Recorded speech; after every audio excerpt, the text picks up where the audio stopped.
কয়েকজন এর মধ্যে ইনক্লুড থাকছিস হাইব্রিডাইজেশন, কিন্তু সবাই জানিস না। আজকে হাইব্রিডেশন ছাড়া আজকের টপিকটা কমপ্লিট করা সম্ভব নয়। ওই জন্য হাইব্রিডেশন একটা দুটো আমি দেখিয়ে দিচ্ছি, দিয়ে আমি চলে যাচ্ছি হচ্ছে মেইন জায়গাতে। হাইব্রিডাইজেশন হাইব্রিডেশনটাকে আমরা জেড দিয়ে ডিনোট করেছিলাম। দিয়ে কী বলেছিলাম না, জেড সমান number of valence electron of central atom plus number of monovalent atom by 2। এটা ছিল জেডের ফর্মুলা। এবার এটার এক্সাম্পল আমরা হিসেবে নিয়েছিলাম কি, সাপোজ ধর CH4, এটার এক্সাম্পল হিসেবে নিয়েছিলাম যেমন মিথেন। তাহলে এর সেন্টার অ্যাটমকে কার্বন, আমি দু তিনটে এক্সাম্পল দেখালেই হয়ে যাবে, তারপরে নেক্সট টপিকে চলে যাবে। তাহলে কার্বন অ্যাটমের number of valence electron of central atom, carbon হচ্ছে তার সেন্ট্রাল অ্যাটম, এর ভ্যালেন্স ইলেকট্রন কত 4। Number of monovalent atom, 1 valency আছে এমন নাম্বার অফ অ্যাটম। দেখ হাইড্রোজেনের ভ্যালেন্সি কত 1, অক্সিজেনের ভ্যালেন্সি কত 2, নাইট্রোজেনের ভ্যালেন্সি 3। মেনলি এই তিনটে অ্যাটম সাইড অ্যাটমে থাকে, বা কর্নার অ্যাটমে থাকে, সেন্ট্রাল অ্যাটম ছাড়া। তার মধ্যে তাহলে হাইড্রোজেনকে নেব, বা ফ্লুরিন থাকতে পারে, ক্লোরিন থাকতে পারে, ব্রোমিন থাকতে পারে, আয়োডিন থাকতে পারে, এরকম কিছু কিছু মনোভ্যালেন্ট অ্যাটম থাকে। আবার ডাই আর ট্রাইও থাকতে পারে, 2 আর 3ও থাকতে পারে, তাহলে এদেরকে আমি নেব না। তা CH4 কার্বনের ভ্যালেন্সি কটা আছে 4টে, আর হাইড্রোজেন তার ভ্যালেন্সি কত 1।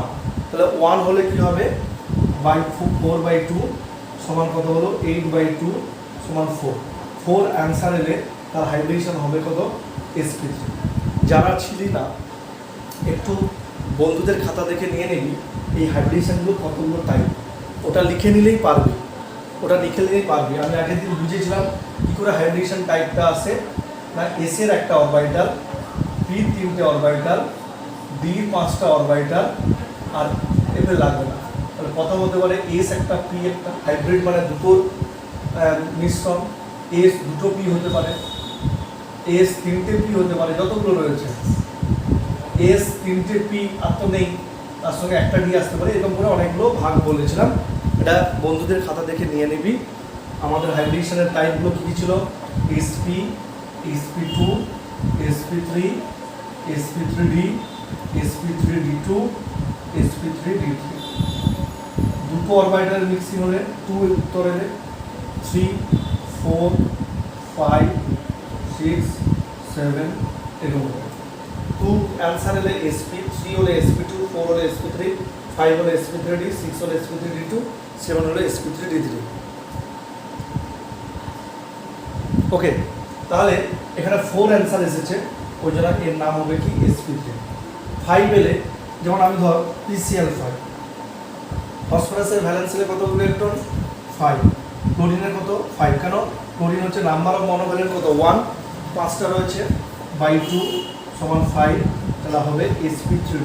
আশা করি এগুলো বলেছি। আরটা দেখ সালফার ডাইঅক্সাইড, সালফারের ভ্যালেন্স এলে কতগুলো ইলেকট্রন 6 ইলেকট্রন, তাহলে 6। কিন্তু অক্সিজেন নেব না, অক্সিজেন কেন ডাইভ্যালেন্ট, তাহলে 6/2 সমান 3, তাহলে আনসার আসবে কত sp। তাহলে এরকমই আমি এক্ষুনি আবার প্র্যাকটিস করাবো, কোনো চিন্তা নেই। ওই জন্য যারা ছিলি না আগের দিনের ক্লাসে, জাস্ট একটু ক্লু দিলাম, এইভাবে আমরা হাইব্রিডেশনগুলোকে ক্যালকুলেট করতে পারবো।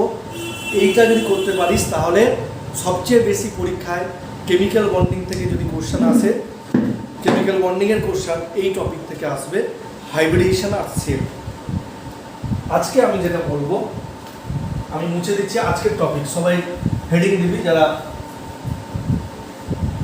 আগের দিন ছিলি বা ছিলি না, আজকে নতুনভাবে শুরু হচ্ছে। হ্যাঁ বল। অর্গানিক বাদ দেয়নি। বাদ দেয়নি না, বলেছে 3 দিনে কমপ্লিট করে দেবে। কিসে কমপ্লিট করে দেবে? 3 দিনে কমপ্লিট করে 3 দিন পর ক্লাস নিয়ে কমপ্লিট করে দেবে। ভাব ভাব ভাব, তাহলে করতে হবে। বিউরেটে এনে ওই দিয়ে কনিক্যাল ফ্লাস্কে HCl নিয়েছে। হ্যাঁ হ্যাঁ বিউরেটে NaOH নিয়েছে আর কনিক্যাল ফ্লাস্কে HCl। আচ্ছা আচ্ছা স্যার অ্যাসিড বানিয়েছে ট্যাপ ওয়াটার দিয়ে, হ্যাঁ হ্যাঁ কি ওই অ্যাসিড বানিয়েছে ট্যাপ ওয়াটার দিয়ে। হুম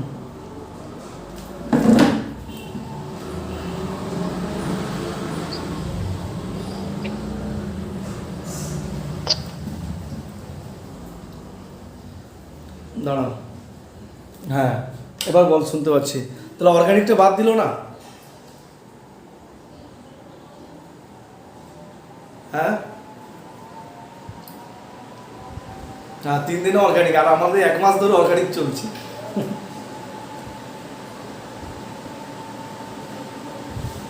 যাই হোক, আমাদের আগের দিন SN1 SN2 পর্যন্ত তো হয়েছে।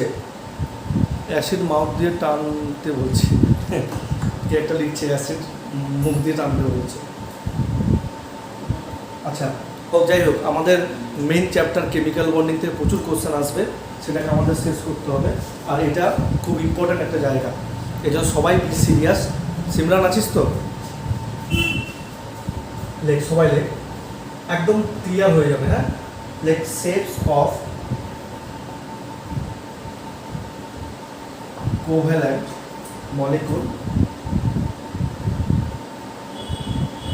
molecules and valence shell electron and valence shell electron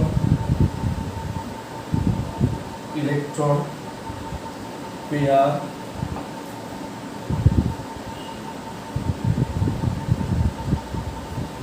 repulsion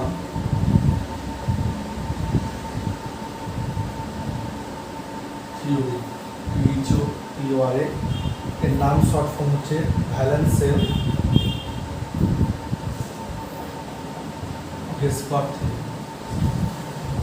সবাইকে আমার রিকোয়েস্ট, একটু ভালো করে শুনবি আমার কথাগুলো, তাহলে বুঝতে পারবি, না হলে পারবে না। Valence shell electron pair repulsion theory, VSEPR theory.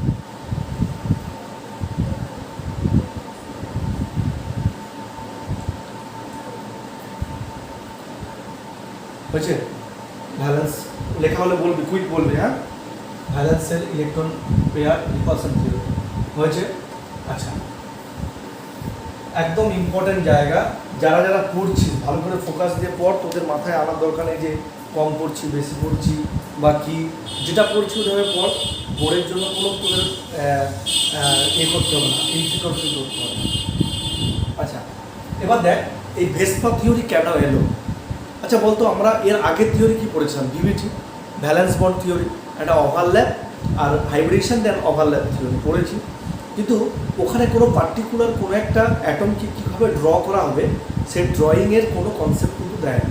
ওরা শুধু বন্ডিং বলেছে, কোন কোন অরবাইটাল এখানে মিক্সিং হয়েছে ওইটুকু বলেছে, কিন্তু আর কোনো বেসিক ধারণা দেয় না। ভেসপার থিওরি মেনলি কি বলবে? শেপ অফ কোভ্যালেন্ট মলিকুল, এইটা হচ্ছে ইম্পর্টেন্ট জায়গা। একটা মলিকুলের শেপ বলবে, সেটা দেখতে কেমন হবে, যেটা পরীক্ষায় যেই দে, নিট দে, যা খুশি দে এটাই আসবে, এবং যা পড়াবো ওটাই আসবে ডাইরেক্ট। ওই জন্য ভালো করে শুনবি।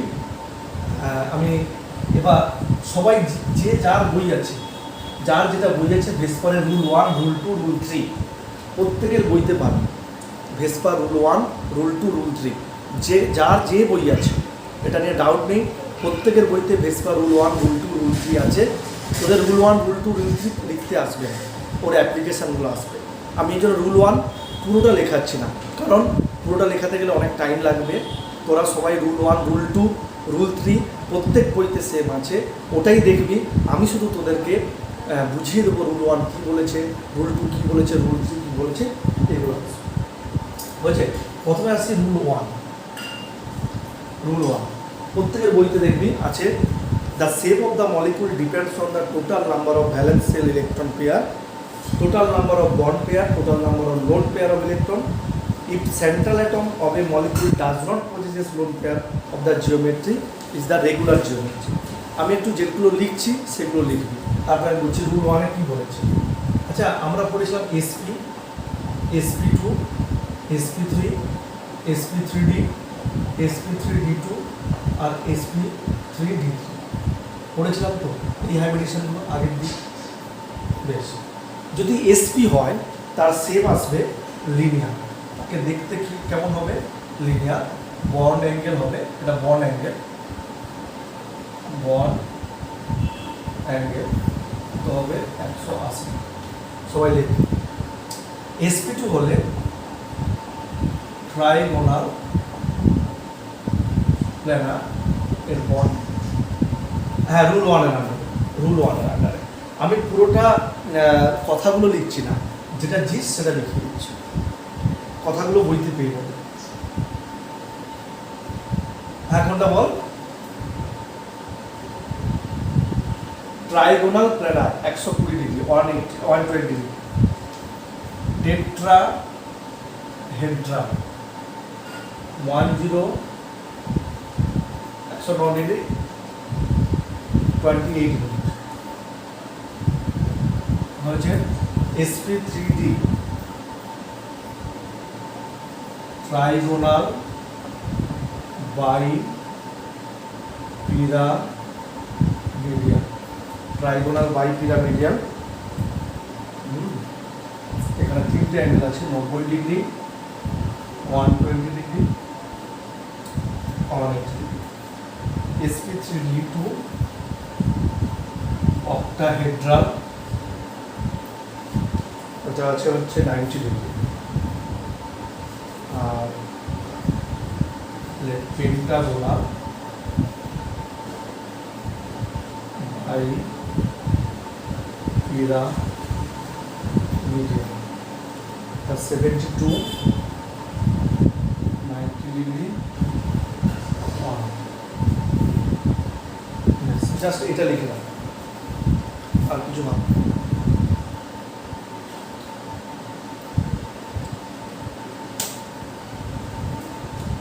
সোহম লিখছিস তো? সোহম, কৌশিক,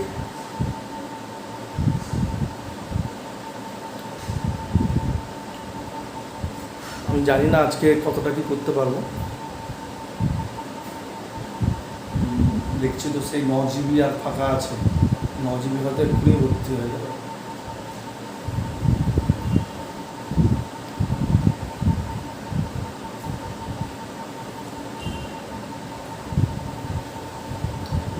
লেখা হলে বলবি, হ্যাঁ?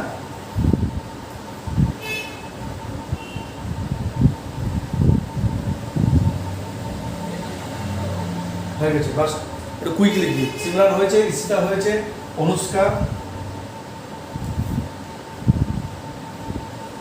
ওকে ব্যাস, মন দিয়ে শুনবি। রুল 1 কি বলেছে? না, রুল 1 বলেছে, মন দিয়ে শুনবি। রুল 1 বলেছে যদি কোনো কম্পাউন্ডের মধ্যে কোনো লোন পেয়ার না আসে, আমি লোন পেয়ার কীভাবে আসবে ক্যালকুলেট করা একটু দেখাবো, শুধু মন দিয়ে শোন।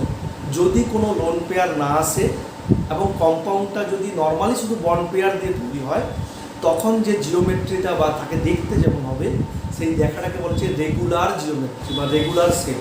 রেগুলার মানে আমাকে যেমন রেগুলার দেখছিস, সাপোজ আমাকে কেউ আমার মাথাটাকে এইভাবে সরিয়ে দিল, এই করলো, আমি তাহলে ইরেগুলার হয়ে গেলাম, ডিস্টর্টেড হয়ে গেলাম, ভুলভাল হয়ে গেলাম। তাহলে বলছে যদি কোনো কম্পাউন্ড তার ইনিশিয়ালি যদি কোনো লোন পেয়ার না আসে, শুধুমাত্র বন্ড পেয়ার দিয়ে যদি কম্পাউন্ডটা হয়, তখন যে রুল 1-এ যেটা হলো সেটা হচ্ছে রেগুলার জিওমেট্রি। এটা হচ্ছে কি জিওমেট্রি, রেগুলার জিওমেট্রি মানে যাকে দেখতে যেমন সেরকম। যেমন sp হাইব্রিডেশন যদি আসে, সেই কম্পাউন্ডটাকে দেখতে হবে কীরকম, লিনিয়ার মানে সোজা। sp2 হলে ট্রাইগোনাল, sp3 হলে টেট্রাহেড্রাল, sp3d হলে ট্রাইগোনাল বাই পিরামিডাল, sp3d3 হলে অক্টাহেড্রাল, sp3d3 হলে পেন্টাগোনাল বাই পিরামিডাল। আমাদের এই কয়েকটা, আমাদের 6টা বা 7টা রয়েছে, এই কয়েকটা শেপ আমাদের বা জিওমেট্রি আমাদের জানতে হবে। এবার বলি যে স্যার এইগুলো দেখতে কেমন হবে, আমি একটু ছবি ড্র করে দেবো। তাহলে শুধু মনে রাখ, রুল 1 ভেসপার কী বলেছে। ভেসপার রুল 1 বলেছে যদি কোনো কম্পাউন্ডের মধ্যে কোনো লোন পেয়ার না থাকে, শুধু বন্ড পেয়ার থাকে, তাহলে কম্পাউন্ডটা হবে রেগুলার জিওমেট্রি বা রেগুলার শেপ, এইটুকু। এবার চলে যায় ভেসপার রুল 2, মুছে ফেললাম। ক্রিস বুঝতে পেরেছিস? ক্রিস, নাফিসা,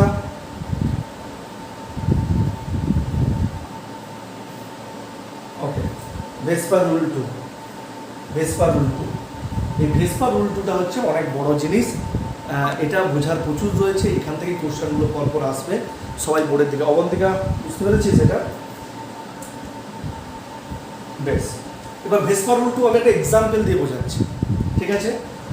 আমি কথায় বললাম মিথেন, 3টে কম্পাউন্ড নিলাম, NH3, তোরা যদি বুঝতে পারিস একটু দেখ না কত সুন্দর লাগবে, H2। তোরা প্রত্যেকের এই 3টের হাইব্রিডেশন বার কর, কার্বনের হাইব্রিডেশন, NH3 হাইব্রিডেশন আর অক্সিজেনের, এগুলি বার কর, তোরা নিজেরা বার কর।